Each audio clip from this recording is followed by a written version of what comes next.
cuando hablamos de este tema, lo que generalmente seguramente pensamos es, oye, pero esto es un tema muy de investigación, no tiene utilidad práctica, va a quedar ahí solamente como una curiosidad. La idea de esta presentación va a ser llevar todo esto al terreno clínico. Claro, yo soy psiquiatra, no soy gastroenterólogo, no soy nutricionista ni endocrinólogo, o sea, no voy a hablar acá de exactamente todas las vías y demás, ¿no? Mi función va a ser llevar toda esta investigación al terreno clínico. ¿De qué nos puede ser útil? Y cuando revisemos la presentación, pues sí hay bastantes cosas que son muy útiles, bastante útiles y que debemos de recomendar a nuestros usuarios, pacientes, como quieren ustedes llamarles, ¿no? Entonces, bueno, los conflictos de interés. En esta presentación voy a tocar primero acerca de la arquitectura del eje intestino-cerebro, unas pinceladas, generalidades para saber de qué estamos hablando. Luego hablaremos acerca de la evidencia de la asociación entre la depresión y las alteraciones de la microbiota y las implicancias clínicas reales, o sea, qué es lo que podemos hacer en nuestro consultorio mañana mismo cuando comencemos a atender a nuestros pacientes. Y bueno, algunas conclusiones. Ahora, como esto es, o quiero que sea bastante práctico, les planteo primero este caso clínico para poder aterrizar o despegar, mejor dicho, todo lo que vamos a conversar en esta presentación. Les presento el caso de Martín. Martín es un paciente con una historia de 9 años de un trastorno depresivo mayor recurrente que ha recibido tratamiento con diferentes antidepresivos con una respuesta parcial, recaídas frecuentes y en los últimos 18 meses tuvo un empeoramiento progresivo de estos síntomas depresivos, que ha recibido tratamiento, tiene buena adherencia, pero continúa con estas molestias. Y él dice que su depresión no es tan triste, pero sí muy cansada, muy cansado, o sea, agotado. Bueno, los datos, 63 años, 84 kilos, un IMC de 29, trabaja como contador, vive en Los Olivos, técnico completo, casado y bueno, y esos datos básicos, ¿no? Como antecedentes médicos, le preguntamos y fijábamos en su historia, síndrome de intestino irritable desde hace 10 años, reflujo gastroesofágico crónico, uso frecuente de omeprazol y estos inhibidores, además una hipertensión arterial crónica controlada y ganancia de peso progresiva en los últimos 3 años. De hecho, él estaba pesando 77, 76 kilos y ha ido aumentando cada año sostenidamente de peso.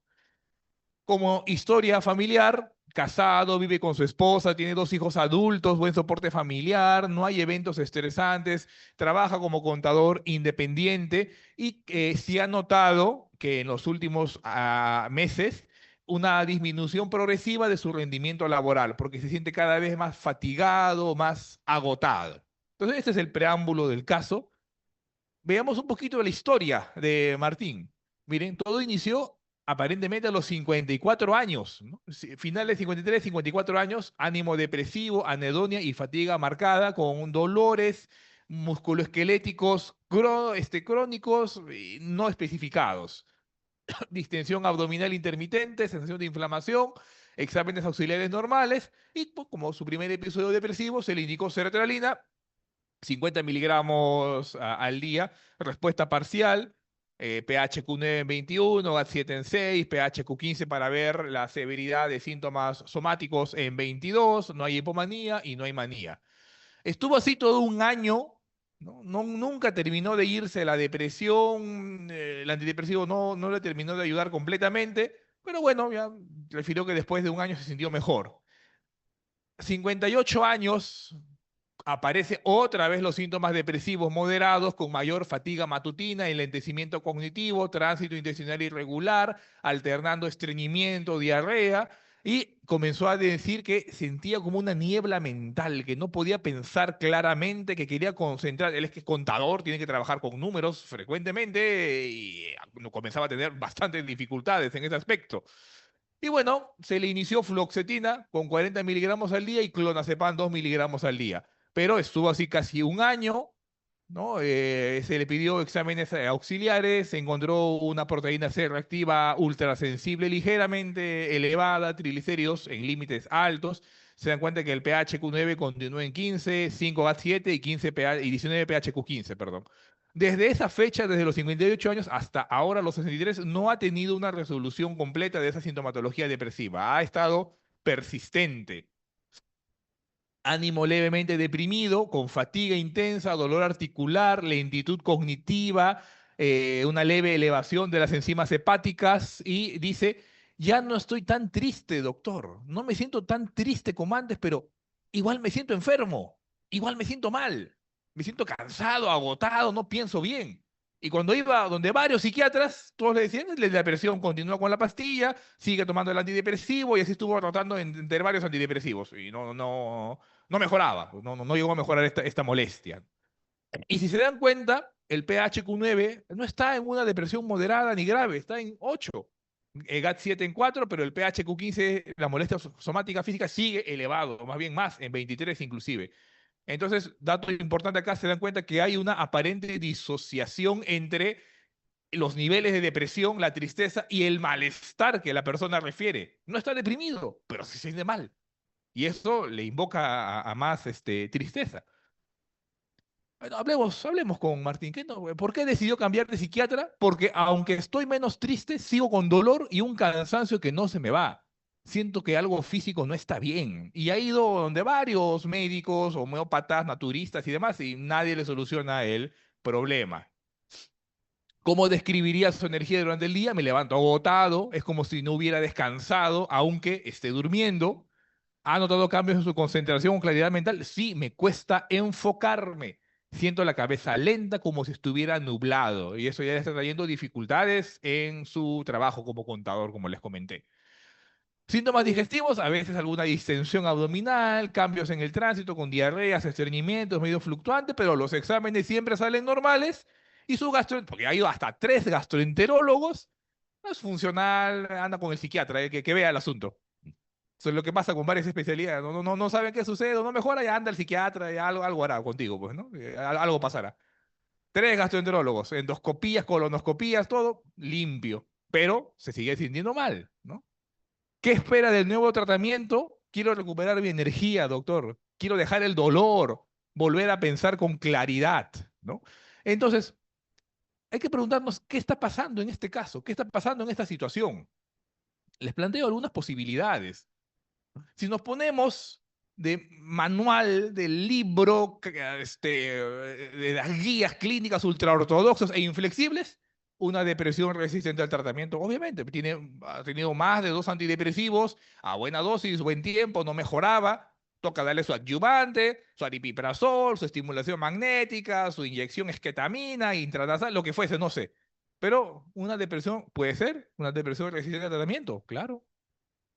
O un trastorno de síntomas somáticos, ahí asoma la cabeza. Trastorno de síntomas somáticos, anteriormente conocido como somatización, en el cual la persona tiene su depresión y también tiene molestias físicas. Ya le agregamos un diagnóstico más. Trastorno de síntomas somáticos, con todo lo que implica esto.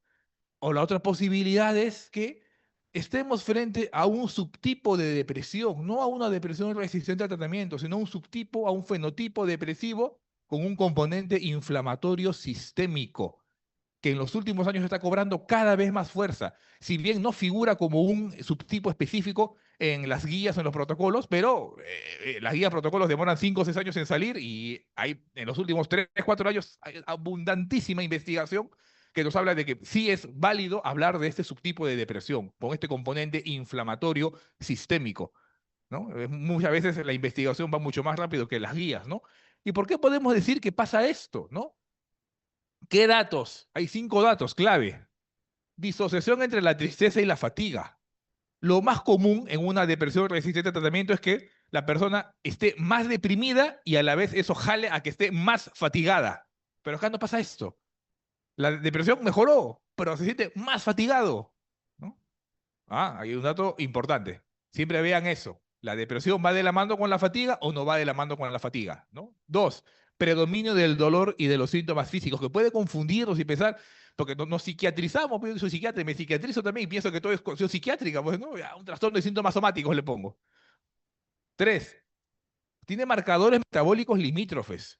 O sea, no están gravísimamente alterados, pero algo está pasando ahí. Tiene enzimas hepáticas un poco alteradas, PCR un poco elevado, tiene algunas dificultades ahí. No es que esté totalmente limpio e indemne, ¿no?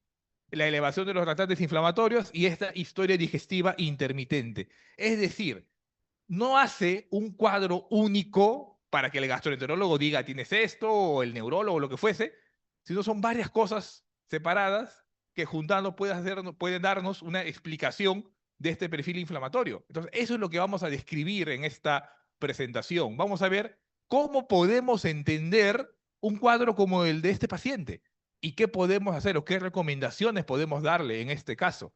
Obviamente, la idea sería poder dar un antidepresivo que mejore el perfil cognitivo. Pero eso sería lo único que tendríamos que hacer. O sea, le doy duloxetina, le doy bortioxetina, le doy bupropión y ahí queda mi trabajo como profesional de salud mental. O voy a ver el cuadro más bien de manera integral y puedo dar recomendaciones o ampliar las preguntas que no lo va a hacer el gastroenterólogo, que no lo va a hacer el nutricionista o el endocrinólogo, sino nosotros como profesionales de salud mental. Entonces, tomando ese marco, vamos a ver qué podemos... para mí me está olvidando. Para ampliar un poquito más, ampliamos un poco más. Han todo cambios en su apetito, en los antojos. A veces me provoca muchos dulces o comida rápida, no sé, chatarra, como si necesitara energía inmediatamente. ¿Cómo se siente después de comer? Pesado, con más sueño, con sensación de inflamación, de hinchazón, ¿no? Así se sienten muchos pacientes. Cambios de peso, sí, he subido de peso, él también lo ha referido.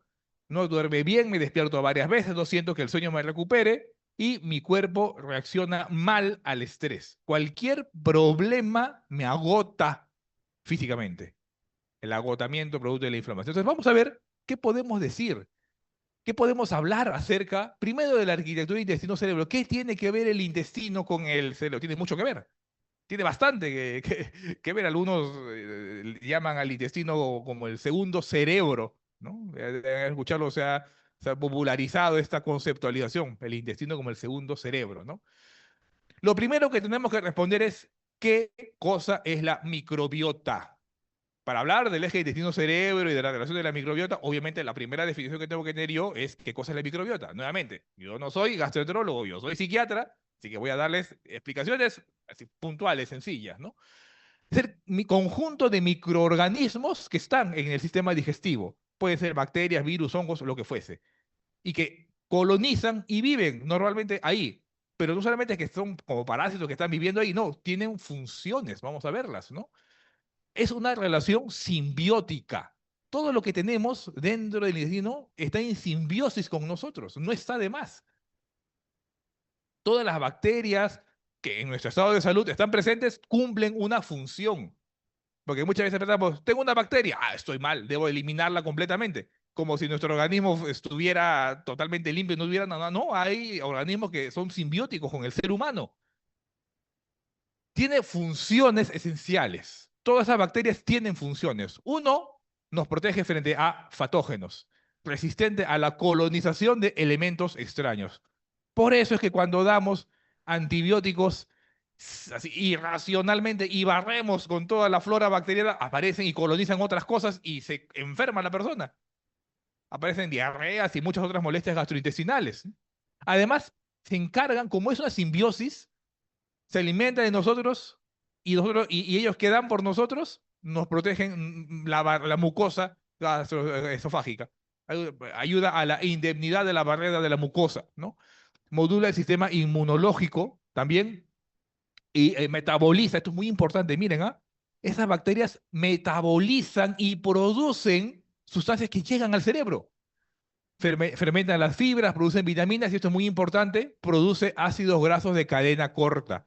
Y sabemos muy bien la utilidad que tienen esos ácidos grasos de cadena corta a las neuronas de nivel cerebral. Tiene un efecto inflamatorio. ¿Qué cosa moldea la microbiota?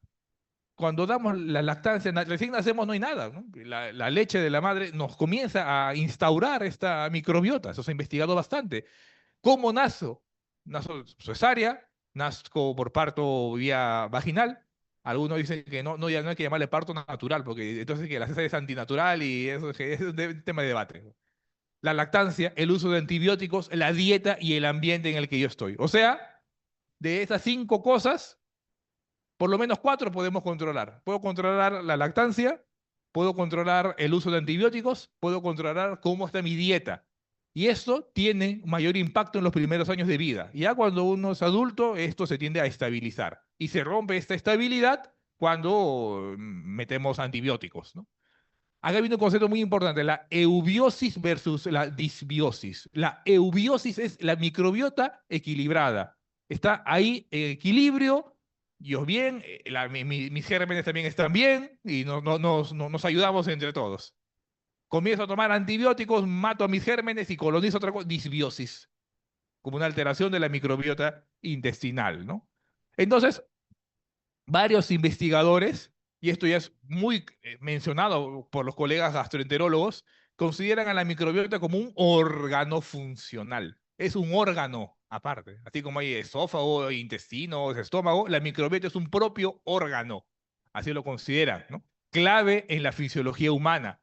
Y la modulación de esta microbiota cada vez está cobrando más importancia. Yo recuerdo mucho cuando recién era residente hace 10 años, en el 2016, recién se estaba hablando de estas cosas, ¿no? Y algunos psiquiatras decían, no, ¿qué tiene que ver? Vamos a ver el intestino, que no tiene nada que ver, pero ya ante la evidencia ante la fuerza de la evidencia reciente, pues sí, pues tiene mucha importancia.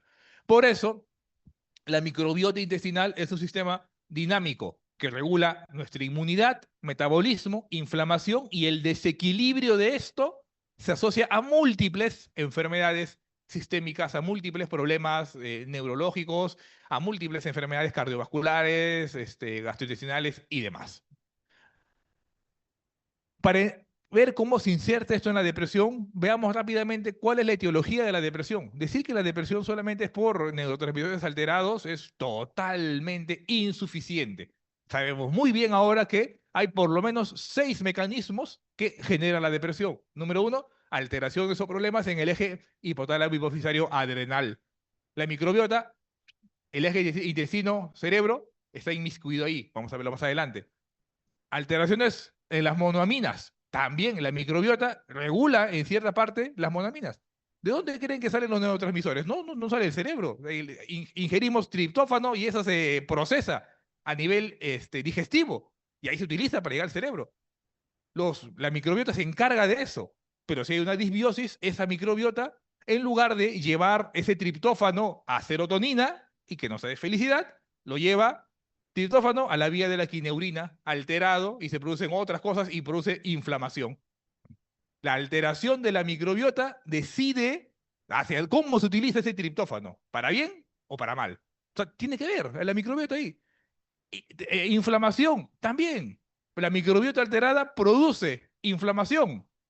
4, cambios genéticos, epigenéticos, ¿no? Si yo tengo mi abuelo, mi abuela, mi mamá y hermanos con depresión, probablemente yo también esté vulnerable a desarrollar depresión. Cambios estructurales y los factores psicosociales como estrés, trauma, violencia, pobreza y demás. Todo eso genera depresión. Entonces, la depresión, para entender la depresión, ninguna de estas hipótesis por sí sola explica completamente la base patológica del trastorno depresivo mayor. Es una conjunción de problemas, estresores psicosociales, estresores ambientales, factores biológicos y hasta mi forma de alimentarme, hasta cómo me estoy alimentando. Todo eso interfiere en la depresión. Entonces, ¿cómo se relaciona el cerebro y el intestino? ¿Cuál es la carretera central y la panamericana que los conecta? El nervio vago, ese que se encarga de ser aferente y eferente, conecta todo el sistema entérico al cerebro, ¿no? ¿De qué se encarga esto entonces? La vía vaga aferente y eferente. Aferente, ahí pueden ver las bacterias. Esas bacterias producen lipopolisacáridos, triptófano y ácidos grasos de cadena corta. Y eso llega por vía aferente, el nervio vago, hasta el sistema central. Y el intestino también produce otras cosas, ¿no? El GLP-1, el famoso GLP-1 que modula el apetito, ¿no?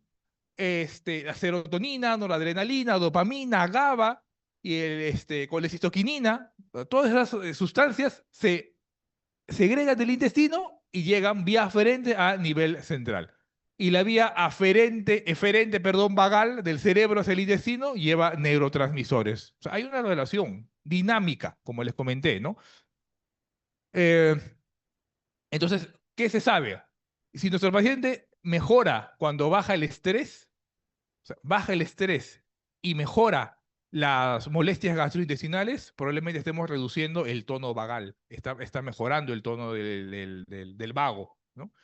Intervenciones simples, respiración lenta, ejercicio aeróbico y buen sueño no son solamente un bienestar. Muchos pensamos que dicen respiración, me dicen que respire y eso ¿para qué sirve? Regula el nervio vago, esa hiperactividad vagal, te ayuda.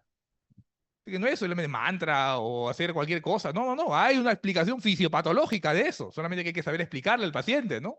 Los síntomas gastrointestinales, ansiedad, depresión, no son una comorbilidad casual. No son una comorbilidad casual. Están muy asociados.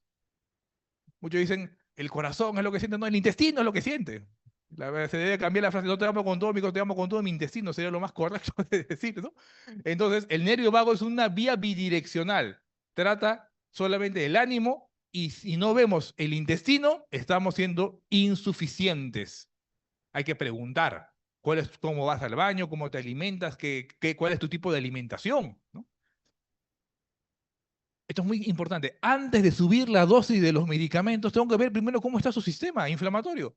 ¿De qué me vale que suba y le dé más y más medicación y voy a medicalizar al paciente sin que aborde algo tan sencillo como el sistema entérico, ¿no? Como el nervio vago? Entonces es muy importante esta relación. La eubiosis, ya saben ustedes qué cosa es la eubiosis, ya les dije, hace que haya una tolerancia al estrés, ¿no? Hace que haya una menor inflamación inmune, menor respuesta inflamatoria, menor daño isquémico, y esas bacterias ayudan indirectamente a que se proteja la barrera hematoencefálica, o sea, la muralla que permite separar lo que hay del cerebro de afuera, no permite que ingrese en cualquier patógeno. Ocurre la disbiosis, se altera el intestino, porque me dio un resfrío y me comencé a tomar antibióticos, porque yo quiero antibióticos para todo. Y eso altera mi flora intestinal normal, digestiva normal. ¿Y a qué me lleva eso? A activación de células inmunitarias, famosas interleuquinas, se activan. Esas interleuquinas se activan, producen daño a nivel cerebral. Aumentan las células de infiltración, aumentan los mediadores inflamatorios, aumenta las toxinas de las propias bacterias y la activación de la microglia. Por eso, antes de escalar los fármacos, una cosa muy puntual que yo lo hago bastante en mi práctica clínica, antes de aumentar los fármacos, preguntemos cosas sencillas. ¿Cómo estás durmiendo? ¿Cómo está tu dieta? ¿Cómo está tu índice de masa corporal? ¿Estás pudiendo bajar de peso? ¿Cuál es tu comorbilidad metabólica? Porque no solamente estamos tratando acá neurotransmisores, fármacos, tratamos un sistema complejo y que el equilibrio de todo ese sistema, si no lo veo de esta manera macro, solamente veo el árbol y no veo todo el incendio, no voy a poder abordar y ayudar adecuadamente al paciente. La grelina, el GLP, y el péptido Y se encargan de modular el apetito, la saciedad.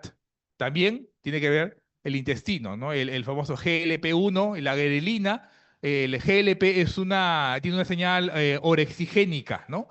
Incrementa el apetito y el GLP incrementa la saciedad.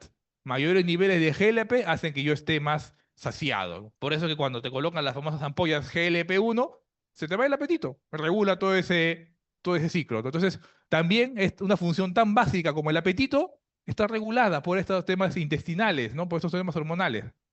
Por eso cuando dices, pon tu voluntad, pon de tu parte, ya no comas tanto, pero si está ahí, tiene una base fisiopatológica, ¿cómo vas a poder regular eso? Pues no se regula por voluntad, ¿no? Cuando ya está alterado totalmente, requiere una intervención farmacológica para potenciar o cortar algunas sustancias, ¿no? El estrés hipotálamo, hormona liberadora de corticotropina, va a la glándula pituitaria, ACTH, glándulas adrenales, se eleva cortisol. El cortisol elevado produce disbiosis. La disbiosis no solamente se produce por antibióticos. Yo tengo todos los días mi jefe que me grita, entrégame todos los GIS y me martiriza todos los días, me estreso todos los días. Ese estrés me produce cortisol constantemente. Y ese cortisol constante altera la flora gastrointestinal. Por eso es que hay muchas veces asociada esta diarrea, problemas gástricos al estrés crónico. Entonces, además, el CRF inhibe la secreción ácida gástrica, inhibe el vaciamiento gástrico. ¿Y eso a qué lleva? Si no puedo tener un vaciamiento gástrico normal, ¿qué pasa? ¿Cómo? Me hincho. ¿No les ha pasado cuando ustedes comen y son felices comiendo, todo bonito? Y otras personas, ¿cómo, doctor? Y siento que me hincho. Y no puedo, y no duermo bien y se me altera por este sistema, ¿no? Entonces, habiendo visto eso, ¿qué evidencia tenemos de la regulación, de la relación entre la microbiota y la depresión? Hay bastante evidencia, por lo menos en los últimos 5 años, hay muy buena evidencia de la asociación. De lo que no hay tanta evidencia es de las intervenciones farmacológicas para mejorar esto. Ya lo vamos a ver más adelante. Entonces, microbiota y depresión acá. Lo importante es no saber la bacteria por bacteria, yo no soy microbiólogo, ¿qué? Me interesa saber el nombre exacto de la bacteria, eso no es mi función. Pero sí conocer que las bacterias tienen distintos grupos y cada grupo de bacterias se encarga de alguna función. Eso sí debemos saber, ¿no? Los nombres, cómo se pronuncia, los nombres me complicado, ¿no? Pero mire, hay bacterias que se encargan de producir butirato, un ácido graso de cadena corta. ¿Y de qué se encarga el butirato? De menor inflamación, disminuye la inflamación y protege la barrera gastrointestinal. Cuando hay una disbiosis, las bacterias normalmente que producen butirato ya no están. No se produce ese ácido graso de cadena corta que me protege el intestino, me protege la secreción gástrica. ¿Y qué se produce? Mayor inflamación sistémica y mayor vulnerabilidad a la depresión. Entonces, ahí está, el grupo de bacterias, Coprococcus, Roseboulia y ¿cómo se produce? Hay bacterias que son proinflamatorias, bacterias que producen metabolitos proinflamatorios, es decir, que cuando nos colonizan, nos producen más inflamación. Aumentan las citoquinas, aumenta la activación inmune y va por la vía de la quineurina. ¿Se acuerdan? Triptófano puede irse a serotonina o puede irse a la vía de las quineurinas. Si tengo yo más bacterias que me llevan el triptófano a la vía de las quineurinas, ¿qué va a pasar? Todo se va a la quineurina, inflamación y ya no va a haber nada para la serotonina y se altera el estado del ánimo, ¿no? Productoras moduladoras de GABA. También hay algunas que se encargan de modular el triptófano, modular de las colinas, que se encargan de la inflamación sistémica, productoras de folato y moduladoras de lípidos. O sea, cada grupo bacteriano tiene una función específica. Por eso es muy importante mantener, en la medida de lo posible, mantenernos en un estado de eubiosis, porque todo esto va a funcionar adecuadamente, ¿no? Y que se modula también esto por el ejercicio. ¿Qué pasa entonces? La microbiota modula el destino del triptófano, como ya les comenté, ¿no? Mayor inflamación, mayor quineurina, quinurenina, perdón, menos equilibrio serotoninérgico, menos serotonina, ¿no? Y estos ácidos grasos de cadena corta son muy importantes porque se van a encargar de regular estos mecanismos inflamatorios. Menos butirato, mayor permeabilidad e inflamación sistémica. Con el butirato hace que la barrera intestinal esté indemne, no van a pasar más bacterias, pero no hay butirato, se hace más permeable y todos esos productos de desecho, todas esas toxinas atraviesan la barrera entérica y llegan por el nervio vago al sistema nervioso central, ¿no? Y por eso es muy importante ver este eje intestino vago que conecta la microbiota y el cerebro, porque todos esos productos de desecho llegan a nivel cerebral, pues también impacta en la metilación y la plasticidad neuronal. La microbiota también tiene que ver con esta sustancia, el famoso BDNF, que se encarga de modular nuestra neuroplasticidad cerebral. Así, diciéndolo de manera sencilla, alteraciones en el BDNF van a hacer que la persona no tenga suficiente claridad mental, no pueda pensar con suficiente claridad, ¿no? Por eso sienten a veces esta niebla mental, ¿no? Algunos datos claves, algunos estudios.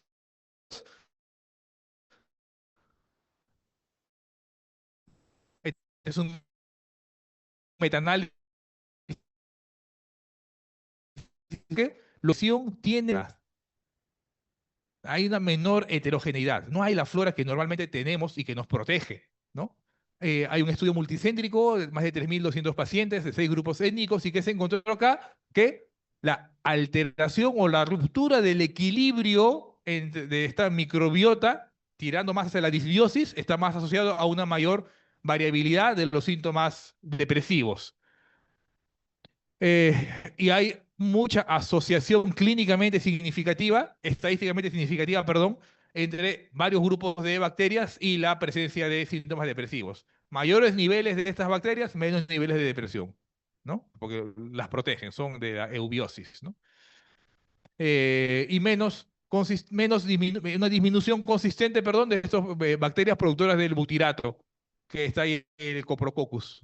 Entonces, la depresión se asocia a una disbiosis intestinal. Ya hay evidencia a nivel metaanálisis que me documenta esto. O sea, acá no estamos especulando nada. Sí hay evidencia que nos confirma esto, ¿no? Finalmente, ¿cómo llevamos todo esto a la práctica clínica real? Porque todo es muy interesante, puede ser que muy teórico, muy bonito, pero y en el día a día, vamos a ver, sí hay muchas cosas. Primero, no hay evidencia clara de que solicitar un estudio de la microbiota me va a servir como un biomarcador diagnóstico. No es que la alteración de estos Coprococcus está asociada a depresión, la alteración de estas bacterias a la ansiedad, de estas bacterias a la bipolaridad y a la esquizofrenia. No, no funciona así. No hay grupos bacterianos que están asociados a autismo, a TDAH, no. Es transdiagnóstico, transdiagnóstico. No hay una firma bacteriana que me permita diferenciar algunas condiciones. Así que utilizar esto para el diagnóstico, nada que ver. No funciona para eso, por favor. ¿Ya? El patrón es transdiagnóstico. ¿Por qué? Es muy variable, porque la microbiota va a depender mucho de la dieta, de dónde estoy viviendo, del uso de psicofármacos o de cómo estoy haciendo el análisis, ¿no? ¿Qué si sabemos? Y que queda claro, les he comentado, la depresión de las bacterias productoras del butirato. Clarísimo, ya se lo he diciendo 3 veces. Enriquecimiento de las bacterias proinflamatorias y la asociación con estado inflamatorio, pero no con un diagnóstico específico. Estos estados inflamatorios se asocian a cualquier condición psiquiátrica. Autismo, borderline, bipolaridad, esquizofrenia, lo que se te ocurra, ¿no? Va a ir asociación no con un diagnóstico en especial, ¿no? Por eso, idea clínica clara, la microbiota no la vamos a utilizar para confirmar diagnósticos, no discrimina categorías de CM-10, no guía mis decisiones diagnósticas, por favor. Solamente su utilidad actual es para investigación, no clínica, no clínica. ¿Qué podemos preguntar en la práctica diaria? ¿Qué hacemos con el paciente que tuvimos, con el caso clínico, no? Primero hay que preguntar cómo está tu patrón de dieta, cómo es el patrón dietario, cómo está el patrón de las dietas, cómo se está alimentando con sus fibras alimentarias. ¿Qué preguntar? ¿Cuántas porciones de verduras, legumbres consume al día? ¿Consumo frecuente de comida ultraprocesada, la famosa comida chatarra? ¿Bebidas azucaradas? ¿Ingesta regular de alimentos fermentados? ¿Cuál es la clave clínica acá? Alimentos, una dieta pobre en fibras, alta en alimentos ultraprocesados, mayor inflamación sistémica, mayor disbiosis, mayor perpetuación de los síntomas depresivos. ¿Cuántos pacientes no estarán ahí de depresión resistente y en verdad es que no están alimentándose bien? ¿No? Hábitos del sueño, actividad física, sueño, ejercicio, modulan la microbiota y modulan la inflamación. 6.000 pasos al día, ya está documentado. Y una buena dieta, ¿no? ¿Cuáles tus horas de sueño, la fragmentación del sueño? ¿Por qué? El sedentarismo y la privación crónica del sueño, ¿qué producen? Aumento de las citoquinas proinflamatorias. Mira el caso del paciente, contador. El caso del contador tiene que estar caminando y sentado ahí en la computadora peleándose con la Sunata y viendo su contabilidad. Trabajos totalmente sedentarios, ¿no? Parámetros inflamatorios sistémicos. No es obligatorio pedir parámetros sofisticados, pero sí, si tenemos alta sospecha clínica, podemos pedir PCR, perfil metabólico, glucosa e insulina, triglicéridos y el IMC, la circunferencia abdominal. ¿Por qué? Psiquiatría, salud mental, síndrome metabólico, está prendido, terreno inflamatorio activado. Y hay que evaluar, eso es función de nosotros, cuál es el impacto cardiometabólico de los psicofármacos. ¿Por qué? Porque muchos de estos psicofármacos aumentan de peso, producen resistencia a la insulina, cambios lipídicos, cambios gastrointestinal. Por eso hay que escoger el psicofármaco, no que tenga más efectos, sino que tenga menos efectos secundarios a este nivel, ¿no? intervenciones clínicas razonables. ¿Qué podemos recomendar? Uno, dieta rica en fibra. Más verduras, más legumbres, más frutas, introducción progresiva y reducir el tono inflamatorio basal, ¿no? Eso es uno. Dos, disminuir en la medida de lo posible las comidas ultraprocesadas y la carga glucémica. Esas dietas altas en azúcares, esa está picando comida, snacks, esas cosas, y educar sobre el impacto metabólico. Si el paciente no lo puede regular, derívelo al nutriólogo, le dé los inyectables para bajar de peso, para controlar el apetito, y van a ver cómo sus síntomas depresivos también van a mejorar. Vigilar los efectos de los psicofármacos, cuál es la ganancia de peso, el monitoreo del índice de masa corporal, el perfil lipídico, y es un dato muy importante, algunos antipsicóticos alteran la microbiota, pero todavía eso está algunos antipsicóticos tipo clozapina, tipo olanzapina, se está investigando, hay la posibilidad de que también produzcan una alteración de la microbiota intestinal, ¿no? No hay, esto es muy importante, hay que evitar sobreinterpretaciones comerciales. Esta es la microbiota, toma este probiótico, este prebiótico, y tanta cosa que se vende, ¿no? No hay evidencia suficiente para personalizar probióticos según diagnóstico psiquiátrico. No, no hay nada de eso. Todavía no lo hay, ¿no? Indicar suplementos específicos, utilizar análisis de microbiota o prometer mejoría solamente basada en la microbiota. No, no hay evidencia de eso, no hay especificidad, ¿no? Entonces, antes de recomendar probióticos de precisión, primero hay que asegurarnos de que esa precisión exista de verdad, ¿no? Si no vendiendo humo. Acá lo que sí se ha demostrado es la actividad física y la buena dieta. Los probióticos todavía están en investigación. Para finalizar, estas son las estrategias, ¿no? Miren qué recomienda la guía CANMAT. Intervenciones en el estilo de vida. Un profesional de salud mental que no te recomiende esto y salgamos del consultorio. No, hay que recomendar. Hay evidencia. Primera línea, ejercicio supervisado. 30, 40 minutos, 3, 4 veces por semana. Terapia de luz, ¿no? Segunda línea, ejercicio complementario, higiene del sueño. Tercera línea, una dieta saludable y dieta mediterránea. No hay evidencia suficiente para los probióticos. Hasta 2024 en la guía CANMAT para manejar la depresión, ¿no? Entonces, ya está en las guías. ¿Por qué no lo ponemos en práctica, no? Yo a veces digo, ya tú vienes a mi consulta y saliendo hagamos 20 sentadillas de paciente y psiquiatra, ¿no? Sería medio curioso. Ya haces 30 sentadillas y hacemos un descuento del 5% de tu consulta. No sé, algo así se puede. No, es que en Europa puede parecer broma, pero en Europa tú vas a los congresos de psiquiatría, no hay cargadores. Si tú quieres cargar, tienes que pedalear en una bicicleta para cargar tu celular. O sea, se favorece la actividad física, ¿no? Bien, entonces, a manera de conclusiones, que es lo que quise transmitirles en esta presentación. La microbiota no es un marcador diagnóstico. La evidencia actual no me permite definir o decir que la microbiota intestinal me ayude a diagnosticar la depresión. La inflamación actúa como un modulador del curso clínico. La disbiosis predice el empeoramiento y el estado inflamatorio sistémico predice la pobre evolución de muchas de estas condiciones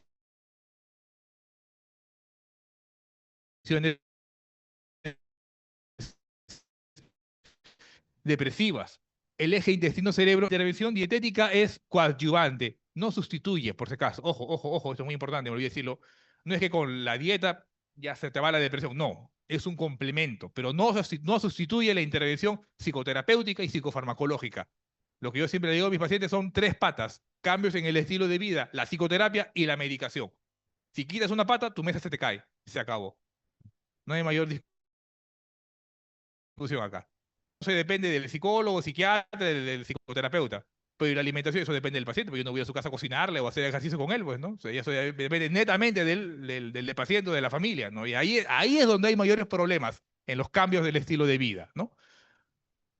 Tratar la depresión, entonces, finalmente, es tratar sistemas. El abordaje clínico efectivo integra el ánimo, el metabolismo, el intestino, la alimentación, la inflamación, los síntomas somáticos.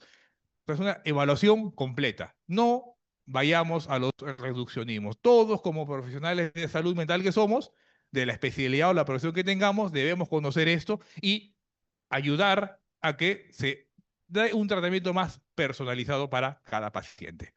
Bien, eso es lo que quería transmitirles, solamente una pequeña invitación. Voy a facilitar y les dejo el código QR para que puedan acceder a nuestro grupo de WhatsApp en Yacha y ahí voy a pasar las diapositivas de esta conferencia y un resumen de la clase hecho con inteligencia artificial, ¿no? Gracias por su atención.